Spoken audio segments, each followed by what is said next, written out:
Yo, yo, yo. Yo. We here. We made it. It's episode 6. Six. Six. Six. I'm gonna do 5 plus a joint. 6. It's episode 6, yo. It's a wonderful day. It's a beautiful day. We all woke up this morning, and we just grateful to be here, just grateful to be alive, And this episode is talking about superficialness, like the you that you think you are versus the you that you really are, and how do you identify if the you that you think you are really is the you that you are, So we're talking about superficialness. Last episode 5, we talked about family matters and how to set up those boundaries, but we talked about setting boundaries in between your family and just being your real self and having unconditional love towards those people, and no matter what happens, and the only way to do that is to not be caught in a superficial dimension, and the only way to be selfless is to really be aware of who you are and who others are around you, A couple past 2 videos, I know you guys see me running back and forth, man. I take care of my grandparents. My great grandmother, man, she is 92 and going strong, going strong. No signs of stopping. No signs of stopping. So they need my help from time to time. So you might see me, leave a video or during this season or 2, But it's all love and it's all necessary, and we try and keep everything organic and true to self. And it resounded very much in what we were talking about as family matters, as I had to go handle a couple family matters, Yeah. So that's what it's all about. So superficial, we have shout out to King Milo. King Milo on the beat. Yeah. On the track. Check Feeling him it. out. You know what I'm He's saying? on Spotify, Amazon Music, more than likely iTunes, Everywhere. all platforms. Go check him out. Everywhere. King Milo. That's what we grooving to today. The last couple episodes we're gonna have some music and feature some artists and just kind of really involve the culture. So getting started with, Because it's not just about superficial. us. It's about everybody. It's about everybody, man. It's about all of us growing and being connected together. And let me see, I light it, bro. Oh yeah, my fault. The thing about our superficial selves, I had to learn this as a kid. My pops actually really taught me this, like not being someone more grandiose than what you really are, trying to act like you somebody who you're not, or like even if you exaggerate, I got a couple hundred in my pocket, but I'm around here telling people I'm balling, this car rental, what I'm saying, but I'm talking about it's mine, and I'm talking about that lease rental too, it's like we all have these things that we like to portray about ourselves, and sometimes we rush where we really want to be, before we actually get there, because of the people who are around us or how we may feel about ourselves on the inside, and we try and, either lie to others or even lie to ourselves about where we really are in life. Yeah. But it's about coming to that realization that you're in your own race. Like, you're literally not racing. Like, this is my brother. I'm not in no type of race in life against him. We're in no competition, because I'm competing with myself. I'm my own race, because I have my own hurdles that I have to jump, whether he's involved or not, So, and the thing about this race is, the best thing is that it's about finishing. It's not about coming first. It's not about coming in last. It's about finishing and completing. So just because he may complete his race before I complete mine, that doesn't mean that I've lost. That just means I haven't completed my race yet, and I'm right behind you, you know what I'm saying? And that's what we have to get out of, the competition that breeds in between us, so that we don't find ourselves in superficial moments, Yeah, no, facts. Because I think that that like, right, so if I finish my race, right, and you still running your race, I think at that point in time, it gives me the opportunity to be unsuperficial if I cheer you on and I support you to complete your race.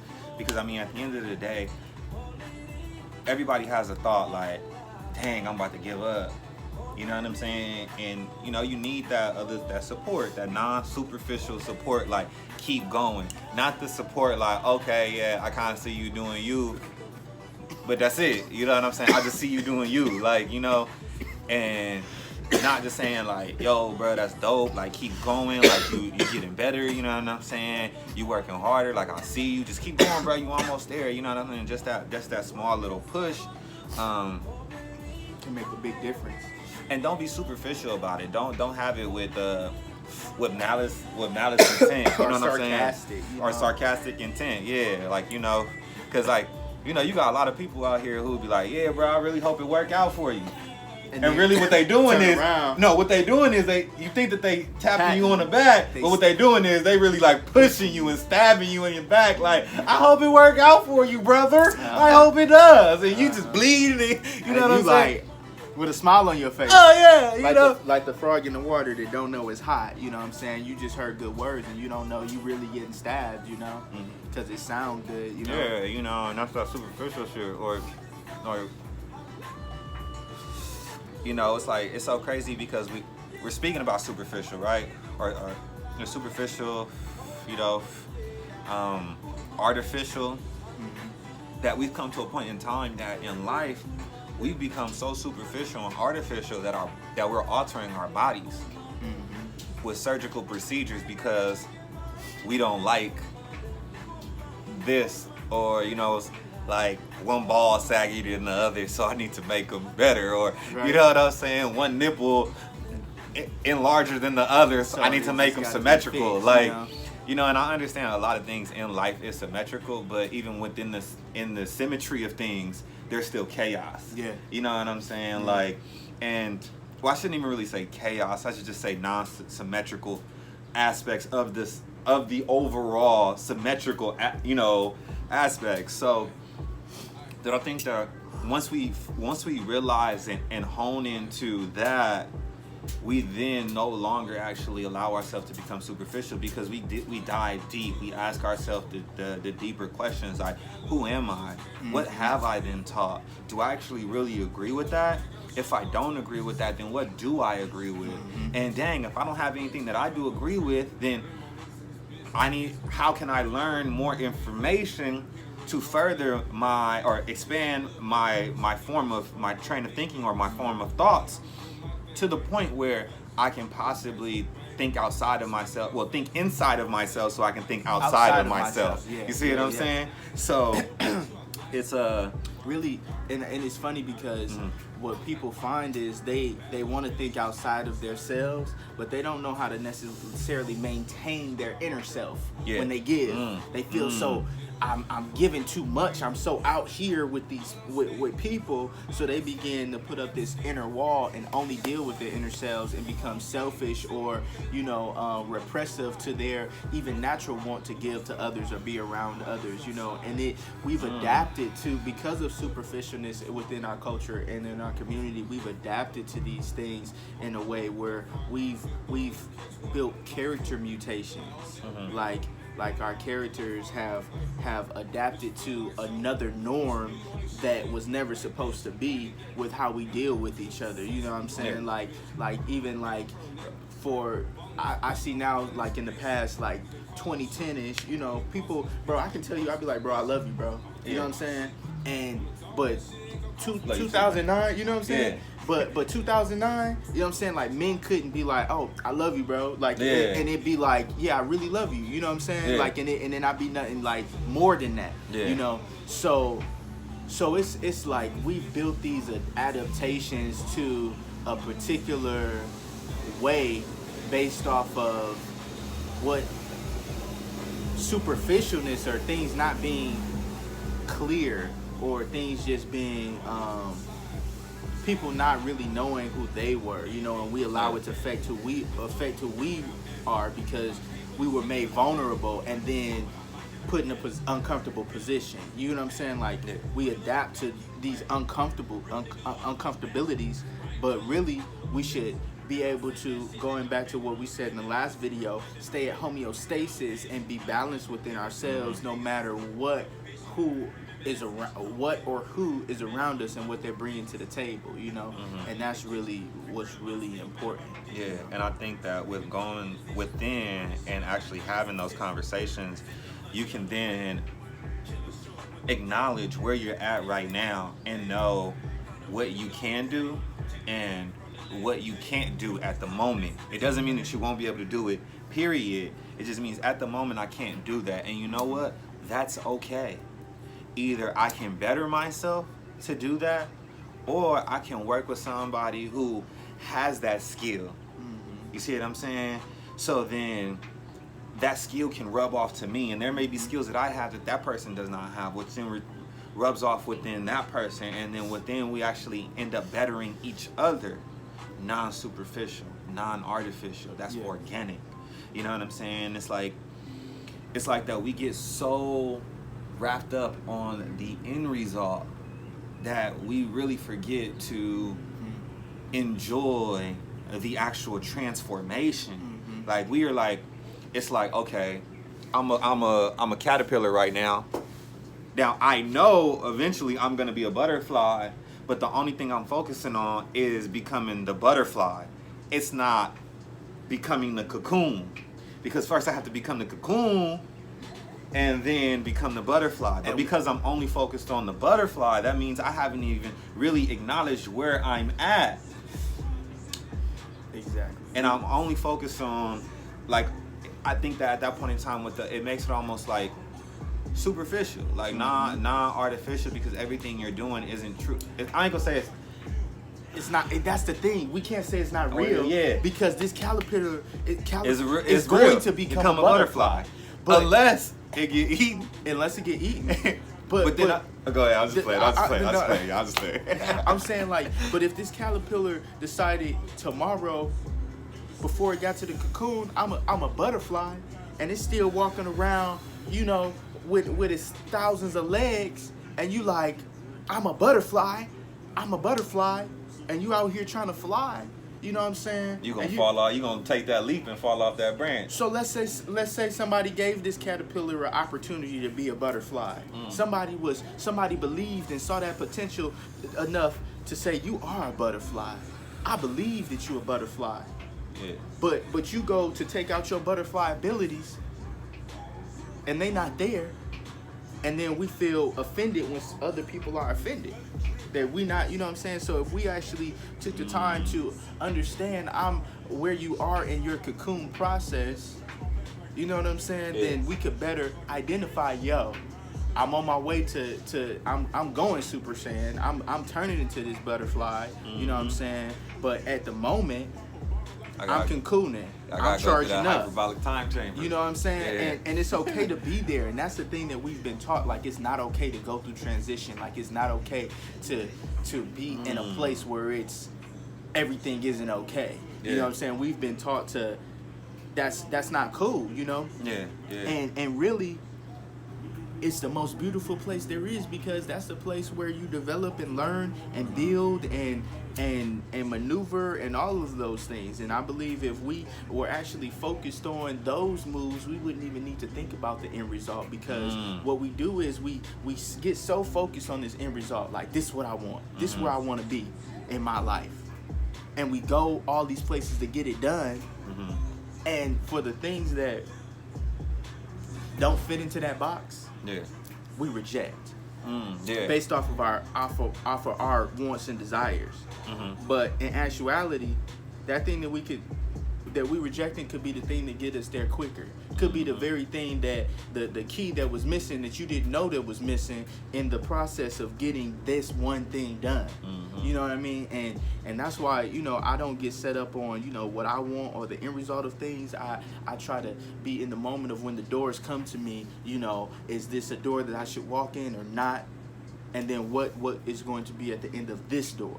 But never am I putting 3-4 doors together to lead to one place, because it's two different rooms. You know what I'm saying? Like, I can't walk through this door and then walk through that door thinking it's not Scooby-Doo.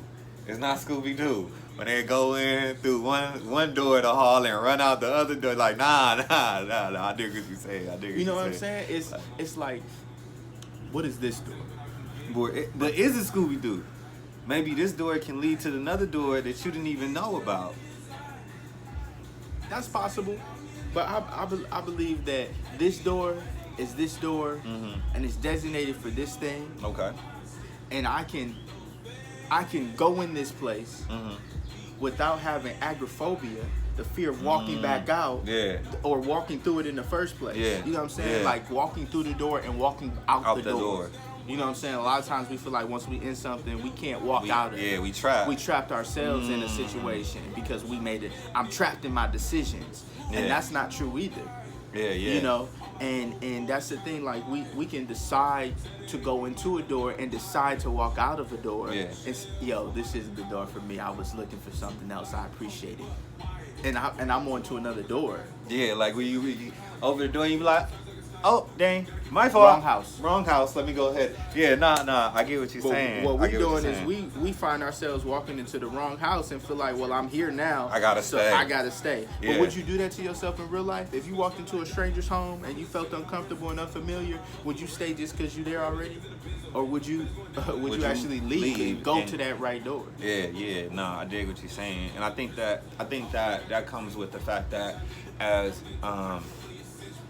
the black community, we pride ourselves on, I ain't gonna change up.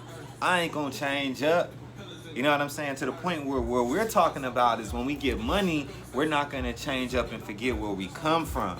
But we keep saying, I ain't gonna change up to the point where we never actually change to get anything. To get to that point to where we cannot change up on our folks. You know what I'm saying? But at the end of the day, it's all like, bro, we have to change. You know what I'm saying? I think staying the same is superficial. You know what I'm saying? Like, but that's the thing. That's exactly what it is, because we change whether we want to or not. Facts. So the only way to not self-identify with your changing is to have a set particular way or mindset about yourself and the thinking, and then it creates a superficial nature to where you even question your own words, because you begin to, am I maintaining this, or am I actually growing? Am I maintaining what I decided to do, or am I actually growing and maturing in the life itself? You know, just life in general. Because I mean, life does prosper regardless of what we do. You know what I'm saying? Life does change regardless of what we do. Harvest, you remember? Seasons change. You know what's so crazy? You remember when we was walking down the street the other day, and I was like, when we was walking around the park. When we was working out, we was walking around the park, right? And I was like, yo, bro, look at the concrete. Remember the nature took that motherfucker back where it broke that whole piece, and it was something growing out of that. Yeah. You know what I'm saying? So it's like, we're not saying that if you're going through something bad or if you're going through a bad time, it puts you into a point where you cannot grow, because nature shows us that. It broke through concrete to grow. It needed the brokenness was necessary for it to grow. The concrete was the superficial nature, and sometimes when you growing, it's gonna hurt. You're gonna feel broken. You may feel you're gonna feel. You know, I always use this example, and it's the very first scripture in the Bible. It says, "In the beginning, there was God," but it also speaks to the world was void and without form. And what we tend to forget is, in the beginning of things, when things are growing and being formulated and put together, there is a void that is going to be there, and that void is okay to be there. It's about identifying the voids, and we don't really live in that and appreciate those moments, because if we appreciated our voids, we would better we would better have compassion on how to fill it. We would be more particular on how this is the void I got, let me put this here, not let me get this, or let me get that, or let me find this out, or we would be more careful in what we fulfill our voids with if we were taught to appreciate the void in the first place. Yeah, with us appreciating and acknowledging that void is there, just like God was able to create something beautiful. we then, within the same ability, create something beautiful, because like you said, we would then know what to fill that void with, instead of just trying. It's like, remember the old blocks that we used to have when we was a kid. We have the it's like a little table block: square, triangle, circle, whatever, and I forgot what the other one. But that was our neighbor.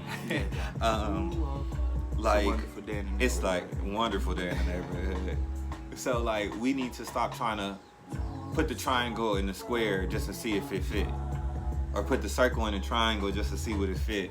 We then acknowledge, like, okay, this is a void. What can actually fill this void off of what I have? Okay, so this looks right. This looks like the right piece. So let me go ahead. Same size. I'm matching it up. Before I even put it in, I'm looking at it. I'm matching it up. Like, okay. I'm thinking, okay, yeah, we good. Blah. Right in the slot. Right in the void. The void is filled. You know. The key thing that I heard you say, bro, was that I have. What can I fill this void with? What I have. And the thing that we get so caught up in is looking for stuff outside that I don't have. Yeah. And what that is a direct result of the information and technology age. You know, certain people of a certain age don't even search out for information because they didn't have that ability to do so. You know, if I look at my grandparents, they're not searching for information. They're waiting for it to come or to be released, and it's not because of for them, is because of that's how it was. You know, they could communicate between each other, but there was no, let me search on the internet for 5 hours what I need to know about this real quick, and so I can get to doing what I want to do. There was a more creative, innate nature within themselves that found the solace to look inside and then decipher, this is how this is going to work. I need to find people like-minded like this, so there was a different process of communication that allowed them to really get there. And that's why at this age and generation, you know, we seem so lucid or so everywhere, because we have been looking almost like the song, for love in all the wrong places, and more so for the things that we love in all the wrong places, you know.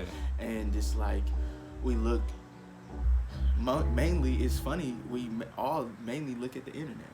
That's the funny part. Yeah, I think that we need to combine both. Like, we need to do the inner work, just like as our parents would, you know, look in the inner work and then try to find those like-minded people, but really connect with those like-minded people. Like, go meet up, sit down, go out, you know what I'm saying? Like, actually have, you know, physical contact with that person, even if you're just giving them a dab, giving them a hug, whatever, like, you know what I'm saying? Like, and you guys are doing something and I can actually touch you, not, you know what I'm saying? Like, I can put my goggles on and you right here, but if I go like this, I'm like, like, you know what I'm saying? Like, if I literally, because you're not really there, even though you're there. I'm not saying there's nothing wrong with that, because we can definitely use that in times where we cannot come together. You know what I'm saying? But don't forget that we do still need to come together. And I think that if we use both aspects of what we have, I think at that point in time we would actually time travel back in time where we was most spiritually connected with ourselves and the universe, right. God, all, you know, whatever you decide to call him, her, it, whatever you know, resonate with, you know, I think that at that point in time that would allow us to get back to that, you know what I'm saying? But still move forward, even though we going back to where we were, you know what I'm saying? I agree. And man, it was something that that last part you said, and then it took me somewhere. But I was gonna say, um, man, that was really it really resonated with me, honestly. Like, I'm just allowing it even now to like resonate and process, and I think that's one thing that is necessary with self-identification, or just like knowing where you are in life, is allowing things to resonate, allowing words and moments and things to process, not just the intent of a thing, but the actual process of a comprehension and retention perspective. Like to that degree, there's a I think a lot of people even were diagnosed with ADD or ADHD due to lack of generational processing or understanding of generational processing, and it's just an adaptation. I wouldn't say a mutation, but an adaptation, and it's actually a fluid, natural adaptation to the world that we live in. What do you expect in the world of microwaves then for my attention to be just as fast as the moments that we've created in these 30-second commercials, and in these 15-second videos that we create, elicit so much emotion from, and expect me to scroll through all of this and not have some type of develop some type of emotional adaptation to the flux of emotion. Like, we just have to realize what not a lot of people talk against or talk for. It's not about and I say this all the time, excuse me, it's not about wrong or right. Piece of hair in my mouth or something. Weird. But it's not about wrong or right. It's just about this is or this isn't, and knowing and being able to know, because what may be right for him may not be right for me, based off of where I am. And that's what that's why we get these people who come together in groups, and they try and jealousy breeds, because one person feel like, why can't I do this, or why aren't they doing this when I'm doing this, and stuff like that. And it's just it's the lack of understanding of we all different, yo. Let that superficial aura go, that we all gotta be the same, or that we all gotta look this way, or we all gotta, that's superficial. Let that super mean official, meaning superficial. That's just that little dust that y'all like put in the air, but really it's real life happening around it. You gotta know where you stand in it. And appreciate somebody because they different. Don't judge them because they different. Because they look different than you, they dress different than you, and they speak a little different than you. You know what I'm saying? Resonate with that person. Allow that to sit in with you. You know what I'm saying? And just appreciate them, bro. Appreciate everybody. So we do hope that y'all, have a really great day. And we holler at y'all next time.